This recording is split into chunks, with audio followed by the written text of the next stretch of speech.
성경 속 여인들의 신앙과 삶, 믿음의 여인들. 9번째, 미갈. 영적인 연합 없는 결혼으로 별거하게 된 여인. 사무엘상 19장 10절로 17절, 사무엘하 6장 16절로 23절. 모든 인간관계와 마찬가지로 결혼의 가장 안전한 길은 하나님에 대한 경험을 나누는 것이다. 만약 하나님에 대한 의견이 일치한다면 수많은 문제에서 의견이 일치하지 않는다 해도 계속 사랑할 수 있다. 유지니아 프라이스. 사무엘상 19장 10절로 17절을 함께 나누겠습니다. 사울이 단창으로 다윗을 벽에 박으려 하였으나 그는 사울의 앞을 피하고 사울의 창은 벽에 박힌지라. 다윗이 그 밤에 도피하매 사울이 전령들을 다윗의 집에 보내어 그를 지키다가 아침에 그를 죽이게 하려 한지라. 다윗의 아내 미갈이 다윗에게 말하여 이르되 당신이 이 밤에 당신의 생명을 구하지 아니하면 내일에는 죽임을 당하리라 하고, 미갈이 다윗을 창에서 달아내림에 그가 피하여 도망하니라.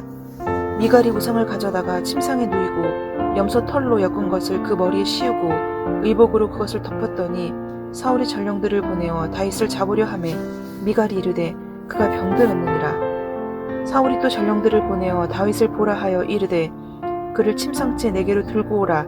내가 그를 죽이리라.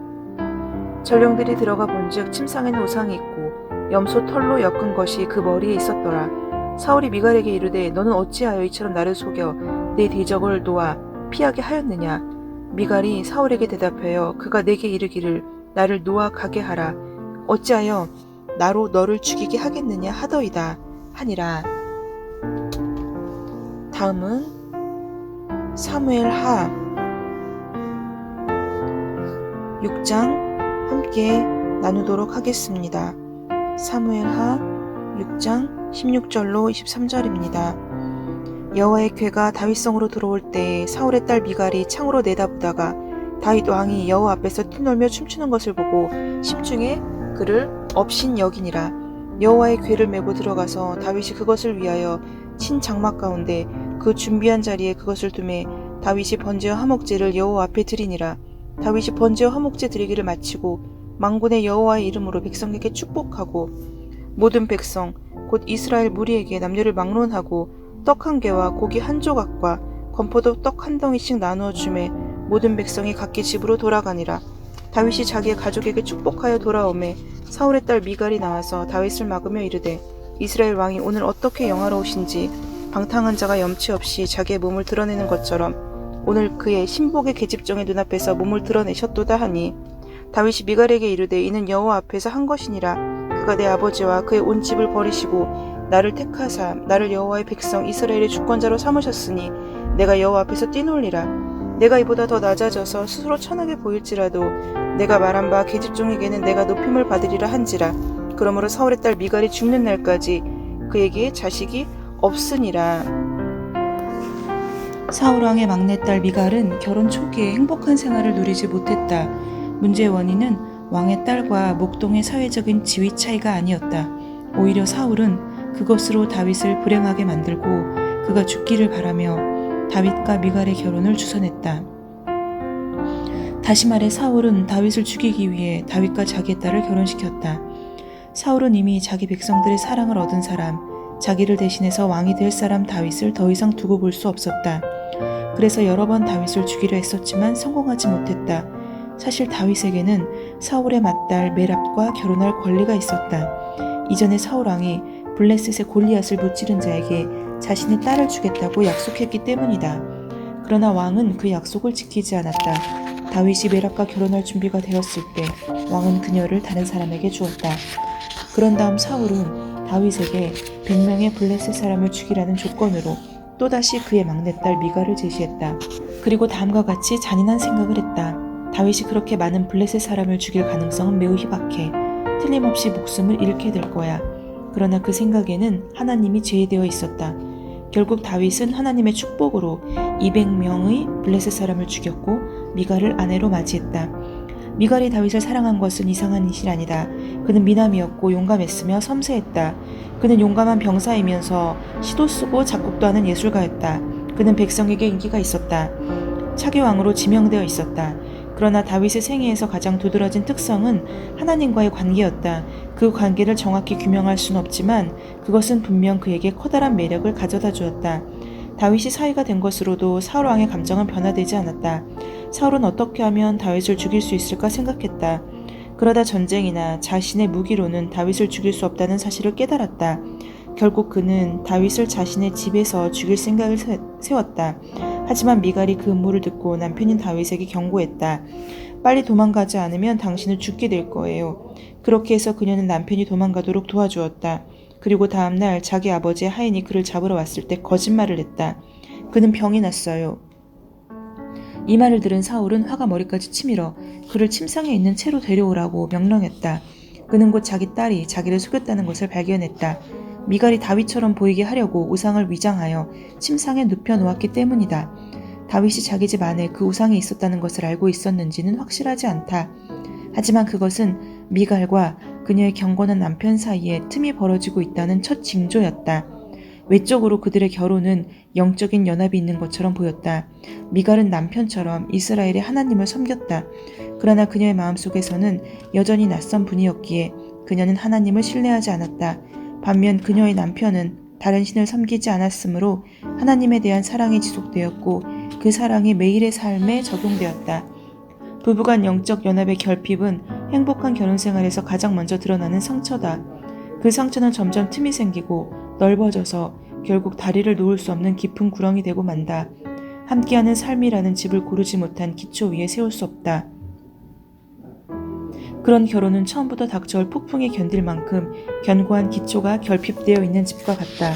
올바른 생각을 가진 사람이라면 기초가 전혀 없거나 약한 기초 위에 지은 집으로 들어가는 모험을 하지 않을 것이다.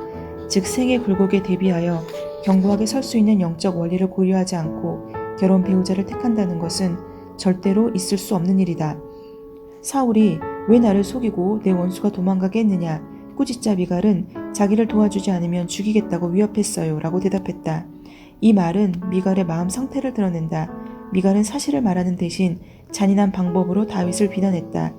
얼마 전 자기 장인에게 복수하기를 거절했던 사람, 사울의 옷자락을 벤 것만으로도 양심의 가책을 받았던 사람, 자기 부하가 그를 쫓아가서 죽이려는 것을 말렸던 사람 다윗을 아내인 미갈이 자기를 죽이려 했다고 비난하는 것이다. 미갈의 행동은 다윗의 행동과 크게 달랐다. 같은 상황에서 다윗은 하나님께 자신을 내어 맡겼고 어려운 상황이 올 때마다 언제나 그렇게 했다. 하나님은 그의 안식처였고 그는 하나님으로부터 자기 문제에 대한 해결책이 나오기를 기대했다. 이러한 다윗의 사고방식은 불신과 속임수의 정신을 가진 아내 미갈과 정반대였다. 다윗과 미갈 사이의 영적인 틈은 점점 더 분명하기 시작했다. 그리고 그 일은 미갈의 자칭 사랑에 물음표를 붙여놓았다. 분명히 다윗과 미갈은 서로 다른 길을 가고 있었다. 그리고 마치 예정되었던 것처럼 다윗이 사라진 뒤 그들의 결혼은 종말을 구하고 말았다. 단지 영적인 연합의 부재뿐만은 아니다. 다윗에 대한 복수로 사울은 그의 딸을 다른 사람, 즉 갈림에 사는 라이스의 아들 발디에게 주었다. 훗날 유다의 왕이 된 다윗은 미갈을 다시 자기에게 달라고 요구했다. 무엇이 그로 하여금 그녀를 부르도록 움직였을까? 성경에는 구체적으로 명시되어 있지 않다. 또한 이 남자에게서 저 남자에게로 옮겨다닌 미갈의 감정에 대해서도 아무런 언급이 없다. 틀림없이 그녀는 두 번째 남편을 떠나 다윗에게로 돌아갈 때 고민하며 우는 그를 보며 가슴이 찢어질 듯 아팠을 것이다. 그 사건 이후 성경에 미갈이 다시 등장한다. 수년이 지난 다윗이 이스라엘의 왕이 되고 그는 자기 생애에서 최고의 영광을 경험한다. 하나님께서 약속을 이루셨다. 다윗의 원수들은 패배했고 그의 왕권은 주변 국가들 사이에서 높이 존경을 받았다. 그러나 다윗의 행적에 대한 면류관은 조금 더 보류되었다. 드디어 그날이 되자 예루살렘의 모든 사람이 잔치를 벌이며 여호와의 궤를 받으려고 몰려나와 다윗이 정한 장소까지 그것을 가지고 왔다. 제사장들과 레위 족속이 이 일을 위한 영적인 준비를 갖추었다. 악사와 음악가들은 이미 악기를 연주하고 있었다. 백성의 지도자들이 앞장섰고 이스라엘의 많은 백성이 합류했다. 말할 수 없는 기쁨의 환호성이 터졌다. 심벌즈, 트럼펫, 하프, 수금이 하나님을 찬양하는 사람들의 목소리에 맞춰 울려 퍼졌다. 가장 행복한 사람은 다윗이었다. 그의 마음속에서 깊은 감사가 용솟음쳤다. 하나님께서 그러한 영광을 허락하신 것이 감격스러웠다. 다윗은 교만한 왕으로서가 아니라 거룩하신 하나님의 임재하심을 알고 있는 한 사람의 죄인으로서 그 사건을 경험했다. 그러한 상황에서는 왕복을 벗고 하나님께서 제사장에게 입으라고 명령하신 배로 된 고의를 입는 것이 마땅했다. 위대한 왕으로서 법궤의 종의 옷을 입고 하나님 앞에 나아가는 것이 당연하다고 느꼈다. 그는 이전 왕처럼 그들을 축복해주는 백성들의 권위자로 나타나기를 원치 않았다. 그는 백성들과 자신을 동일시하려 했다. 하나님 앞에서 그들과 동등했으며 하나님에 의한 그들과 똑같이 심판받기를 원했다. 백성들의 하나님은 곧 그의 하나님이었다. 이와 같이 넘쳐 흐르는 기쁨과 감사를 다윗은 종교적인 춤으로 표현했다. 당시의 관습에 따라 만들어진 이 춤은 하나님을 향한 그의 감정을 눈으로 볼 수 있게 표현해 주었다. 하지만 미갈은 그 괴를 즐겁게 막기 위해 쏟아져 나온 군중들로부터 소외되어 있었다. 그녀와 다윗 사이의 간격이 얼마나 큰지 다시 한번 증명되었다. 미갈은 자기 남편과 신앙적인 확신을 함께하지 않았다. 다윗 생애 최고의 순간인 이 위대한 날이 그녀에게는 조금도 감동을 주지 못했다. 미갈은 자기 아버지처럼 하나님의 괴에 관심이 없었다. 미리암이 옛날에 그랬던 것처럼 그녀는 손에 소고를 잡고 여자들 앞에 서서 여호와께 노래할 마음이 전혀 없었다. 그와 정반대로 미갈은 다윗의 흥분과 행동을 보며 그를 업신여겼다. 그녀는 창문으로 다윗이 백성들 틈에서 춤추는 것을 지켜보았다. 그러면서 마음속으로 그를 멸시했다. 괴가 도착한 뒤 다윗은 미갈과 함께 즐거움을 나누기 위해 집에 들어왔다. 하지만 그녀는 경멸하고 쏘는 듯한 말투로 그를 대했다. 이스라엘의 왕이 오늘 얼마나 영화로스러운지 혼자처럼 길에서 여자들 앞에 자기 몸을 드러내더군요. 이 말은 하나님을 생각하지 않는 표현이다. 미갈은 왕의 신분을 버리고 겸손하게 자기 백성들과 자신을 동일시했던 남편을 업신여겼다. 오직 자기 중심적인 생각으로 왕의 위신을 내던져버린 남자에게 심한 야유를 보냈다. 미갈은 교만했고 마음이 냉랭했다. 하나님과 자기 백성들과 남편에게 빈정거리며 다윗을 방탕하고 염치 없는 자라고 불렀다. 그녀는 다윗의 신앙을 배척했을 뿐 아니라 그것을 욕되게 했다. 그것을 부정한다고 말했다. 다시 한번 미갈은 다윗을 불길한 빛 안에 두었다. 사랑의 결핍이 고통스럽게 드러났다. 미갈은 자기 남편과 남편의 하나님뿐 아니라 한 인간에 대한 사랑도 없었다. 결혼한 지 수년이 지났지만 그녀는 남편의 마음을 알지 못했다. 그가 무엇에 감동하는지 생각하지 않았다. 남편의 동기는 그녀의 것이 되지 못했다. 두 사람 사이의 공백은 근본적으로 성격이나 야망의 차이에서 온 것이 아니다. 종교적인 차이에서 오는 생각들의 반응 때문이었다. 하나님에 대한 남편의 경외심은 미갈의 마음속에 같은 방식으로 여호와 하나님을 경험하고 싶다는 욕망을 불러일으키지 않았다. 수년 동안의 결혼 생활은 그녀의 내적 인격을 영적으로 감동시키지 못했다. 미갈은 하나님 마음에 합한 여인이 아니었기 때문에 다윗에게도 흡족한 아내가 되지 못했다. 어쩌면 다윗은 백성들 중 하나님을 사랑하는 꾸밈 없는 여인들에게 더 친근함을 느꼈을 것이다. 그 사건 이후 성경은 미갈이 얼마나 오래 살았는지에 대한 기록하지 않았고 단지 그녀의 결혼 생활이 끝났다는 것만 암시한다. 부부 사이의 불화는 그렇게 끝을 행하고 있었다. 사울의 딸 미갈이 죽는 날까지 자식이 없었느니라. 이 구절을 통해 다윗이 남편으로서 더 이상 그녀를 찾지 않았다는 결론을 내릴 수 있다. 그녀는 다윗의 아내로서의 역할을 끝내고 남은 생을 외롭게 보냈을 것이다. 또한 아무 영향력 없이 죽었으며 아마도 자기 남편의 하나님을 만나지 못했을 것이다. 다윗과 미갈의 결혼은 역사 속에 한 경고로 남아있다.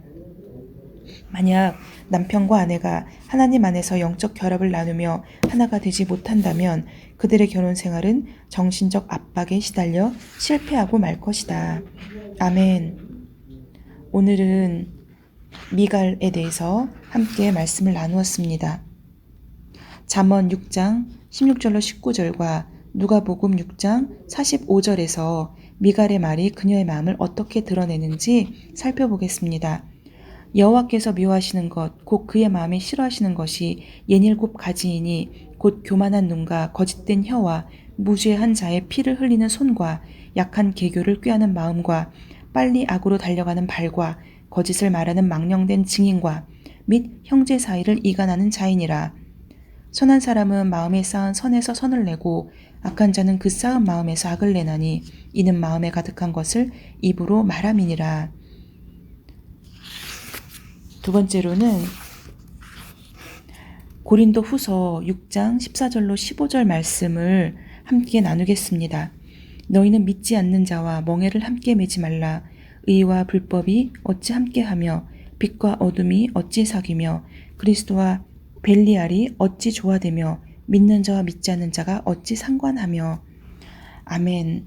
오늘은 하나님의 합한 자 다윗의 아내 미갈, 그러나 미갈은 다른 신을 섬겼고 그로 인해서 결국에는 그저 하나님에게서 잊혀졌던 그러한 여인으로 사라져가는 모습을 오늘 함께 보게 됩니다. 샬롬.